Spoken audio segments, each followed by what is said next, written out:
Have you ever wondered what it takes to conquer the highest peak in the world? Welcome, adventurers and dreamers, to the majestic allure of Mount Everest. Towering over the earth at a chilling 8,848 meters, it's a sight that leaves us in awe and reverence. It's not just a mountain, it's a symbol of the extreme human quest for achievement and exploration. But Everest is not for the faint of heart. The path to its summit is strewn with perilous dangers and relentless difficulties. Avalanches, crevasses, and the infamous death zone have claimed over 280 brave souls. It's a chilling testament to the mountain's unforgiving nature. Yet the allure of Everest remains. The thrill of standing atop the world, the indomitable adventure. It's a siren's call to the daring.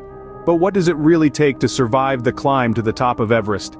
Let's find out. The journey to the top of Everest begins long before you set foot on the mountain. It's not just a trek, it's a test of endurance, strength, willpower, and above all, your ability to withstand the harshest of conditions. Physical preparation is paramount. The climb demands a high level of cardiovascular fitness, strength, and acclimatization to altitude. Training often starts a year in advance, involving rigorous cardio workouts, strength training, and hikes at high altitudes. Climbers must push their bodies to the limit and then push some more. The goal is to prepare the body to function efficiently with less oxygen, as the air gets thinner with each step towards the summit. Mental preparation is equally essential. The climb is as much mental as it is physical. Many climbers attest that the hardest battles they fought were within their minds. It's about enduring the discomfort, the exhaustion, the cold. It's about persevering when every cell in your body screams to give up. Mental toughness and a strong mindset can make the difference between success and failure. Then comes the gear. Specialized climbing equipment is a lifeline on Everest. This includes crampons for traction, ice axes for balance and safety, harnesses, ropes, carabiners, and more. Not to forget the high-altitude clothing to protect against Everest's extreme cold, winds, and UV radiation. Next, there's the issue of permits. A permit from the Nepal government is mandatory to climb Everest. It's not cheap, costing several $1,000s. This does not include the cost of guides, porters, food, and other essentials. It's a significant financial commitment, further underscoring the importance of thorough preparation. Lastly, climbers need to understand and respect the mountain. Everest is not just a climb, it's a living, breathing entity, unpredictable and unforgiving. It commands respect and preparation. Preparation is key, but even the best preparations can't guarantee a successful summit. Everest is a gamble where nature holds all the cards. But with the right preparation, climbers can stack the odds in their favor. The real challenge begins at the base camp, the gateway to the perilous journey ahead. Picture this. You're nestled at the foot of Mount Everest, surrounded by a sea of multicolored tents, the air thin and crisp. This is base camp, the launching pad for all summit attempts, situated 5.5 miles above sea level. It's a buzzing hub, filled with climbers acclimatizing and preparing for the arduous journey. From here, the first leg of the ascent to Camp 1 begins. It's a grueling trek through what is arguably the most dangerous part of the climb, the notorious Khumbu Icefall. Imagine a slow-moving river of ice, riddled with deep crevasses and towering ice seracs, constantly shifting and groaning under its own weight. It's a natural labyrinth that's as beautiful as it is deadly. As climbers, you must navigate this treacherous terrain, often in the dark and extreme cold to avoid the heat of the day, which makes the icefall even more unstable. You're armed with ladders and ropes, bridging gaping crevasses and scaling icy walls. It's a high-stakes game of hopscotch where a misstep could mean the difference between life and death.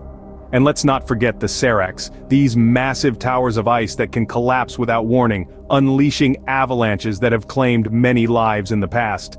The Khumbu Icefall is a formidable adversary, and crossing it requires not just physical strength and technical skill, but also a healthy dose of courage and luck. By the time you reach Camp 1, you're exhausted, but there's no time to rest. You're now in the so-called death zone, where the air is so thin that the body starts to deteriorate. But despite the danger and the discomfort, there's a sense of accomplishment. You've survived the first major hurdle on your way to the summit of Everest. Surviving the Khumbu Icefall is just the first test. The journey gets even tougher from here. And as you hunker down in your tent, preparing for the next leg of the journey, you know that the real battle has only just begun. From Camp 1, the climb becomes a battle against nature and your own limitations.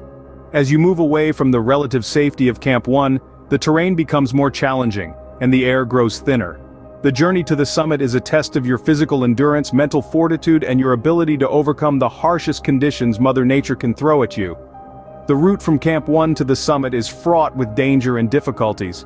You're now entering the death zone, an ominous term coined by climbers to describe altitudes above 26,000 feet, where the oxygen level is insufficient to sustain human life for an extended period. In this zone, your body starts to deteriorate, no matter how fit or acclimatized you are.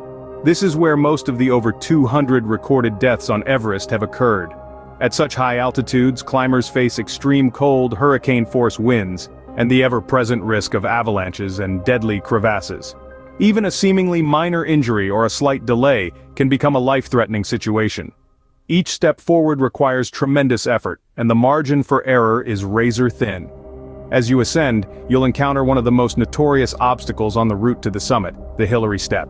Named after Sir Edmund Hillary, the first man to successfully summit Everest, this is a nearly vertical rock face about 40 feet high. Climbing this step is a formidable task, made even more challenging by the thin air and the extreme fatigue you're likely experiencing by this point. Once you've conquered the Hillary Step, it's the final push to the summit. This last leg of the journey is often the most challenging. The slope here is deceptively steep, and every step feels like a monumental task. But this is also where you'll feel the pull of the summit the strongest, the allure of standing on top of the world. The dangers and difficulties of this journey cannot be overstated. It's a brutal, unforgiving climb that demands everything you have and more.